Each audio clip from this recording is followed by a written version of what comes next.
Ladies, good morning to both of you. Good morning. And Dawn, congratulations. Thank you so much. This is one of those stories that's tough to tell, but let's start with your side of it.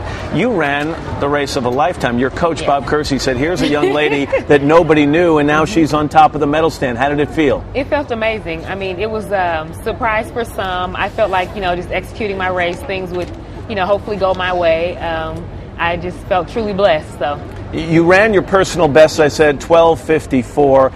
I'm always curious during this race, especially in the hurdles, how aware are you of everything else that's happening around you, or do you have to focus so much on your own hurdle that you don't even really know what happens with Lola? Well, it's like you are aware, but you are so focused on you that, you can't let that throw you off. Whatever else is going on, whether you have someone on the side and you're battling from hurdle 1 to 10, or if someone does fall out.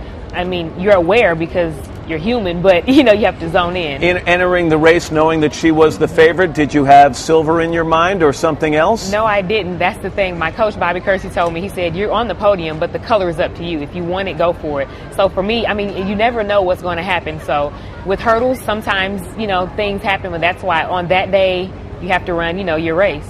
Lolo, this is part of sports. Your story in that race is a part of sports, and take me through it. What happened? Well, I had a decent start. I was in the mix, not the best of starts. And just the middle part of the race, I just started feeling just incredibly good. Everything was clicking. It was just so smooth. And even before I knew what happened, I hit that hurdle. And honestly, it was just shocking and numbing, but I just couldn't believe it. You said afterward, I hit a hurdle maybe twice a year, and why did it have to happen in this race? How do you deal with it? What do you take away from that race that sets you up for the future? Well, what I take away from this race is 4 years ago, I was sitting at home crying watching the Olympics on TV because I didn't even make the team. And I just think it's so ironic that I'm sitting in Beijing on the track crying. So what I take away from this is maybe in 4 years I'll be crying, but they won't be tears of sadness, but tears of joy. That's the best attitude I've heard in a long time, Lola. That's fantastic. And I just want to mention Bob Kersey. You mentioned him, married to Jackie Joyner Kersey, who I know was a mentor of yours. How quickly did you get to talk to her after the race?